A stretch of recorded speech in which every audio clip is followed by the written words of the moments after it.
ନା ମୁଖ୍ୟମନ୍ତ୍ରୀ ନିଜେ ଠିକ ନାହାନ୍ତି, ସେ ନିଜେ ବସି ପାରୁନାହାନ୍ତି। ବଡ ଆଶ୍ଚର୍ଯ୍ୟ, ଓଡିଶାର ମୁଖ୍ୟମନ୍ତ୍ରୀ ତାଙ୍କ ଦପ୍ତରରୁ ଯୋଡେ ମୂଲ୍ୟବାନ ଫାଇଲ ଗ୍ୟାପ୍ ହେଇଛି। ଗୋଟେ ହଉଛି ସମ ହସ୍ପିଟାଲ ପୋଡି, ଗୋଟେ ହଉଛି ଫୁଲବାଣୀରେ ଯୋଉ ମହାରାଜ କଣ ତାଙ୍କ ନା ଲକ୍ଷ୍ମଣ ସରସ୍ୱତୀଙ୍କର ମୃତ୍ୟୁ, ଇମ୍ପୋର୍ଟାଣ୍ଟ ଫାଇଲ। ସେଥିରେ ଜଣା ପଡୁଛି କାଉଣ୍ଟିଂ ସରିଲା ପରେ, ମେଜରିଟି ବିଜେପି ସରକାର ଆସିଲା ପରେ ସେ ଫାଇଲ ମିସ୍ ହେଇଛି। ଲକ୍ଷ୍ମଣାନନ୍ଦ ସରସ୍ୱତୀଙ୍କ ମୃତ୍ୟୁ ପାଇଁ 6 ମାସ ହଲଚଲ ହେଇଗଲା ଇଣ୍ଡିଆ। 6ଟା ଜିଲ୍ଲାରେ ପ୍ରବେଶ କରିପାରିଲେନି କେହି।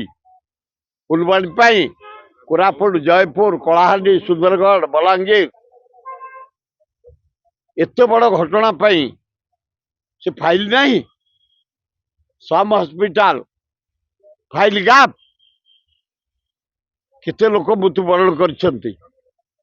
ଇମ୍ପୋର୍ଟାଣ୍ଟ ଫାଇଲ, ଓଡିଶାର ମୁଖ୍ୟମନ୍ତ୍ରୀ ତମ ଦପ୍ତର ଫାଇଲ ଚୋରିଯିବ, ତାହେଲେ କଣ ରହିବ ଏ ଓଡିଶା? କଣ ହବ ପରେ ଓଡିଶା ପରିସ୍ଥିତି? ତମ ଉପରେ ଆମେ ବିଶ୍ୱାସ କରୁଥିଲୁ, ଜଣେ ଅନେଷ୍ଟ ଲୋକ, ଭଦ୍ର ଲୋକ, ଆଦିବାସୀ ଲୋକ, ଓଡିଶା ସମ୍ପତ୍ତି କି ତମେ କଷ୍ଟୋଡିଆନ ହିସାବରେ ରଖିବ। ତମକୁ ବସାଇ ଦେଲେ ମୁଖ୍ୟମନ୍ତ୍ରୀ ହିସାବରେ ନରେନ୍ଦ୍ର ମୋଦି।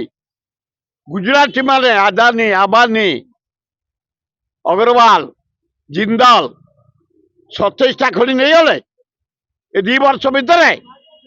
ଲୁହା ପଥର, କ୍ରୋମ, ବକ୍ସାଇଟ, ଅବ୍ର, କୋଇଲା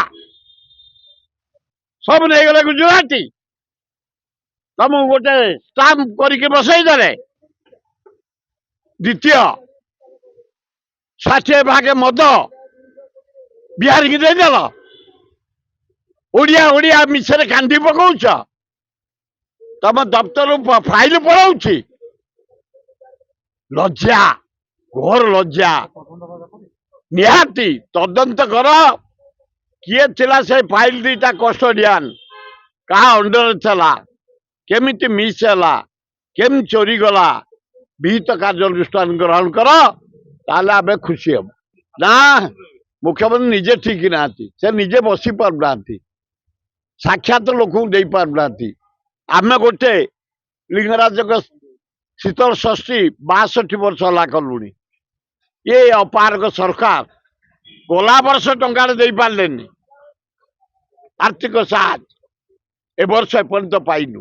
जदि आपंक आम भिडी भल लगा तेब आम चैनल को लाइक, शेयर, सब्सक्राइब करने को जमा भी भूलु नहीं।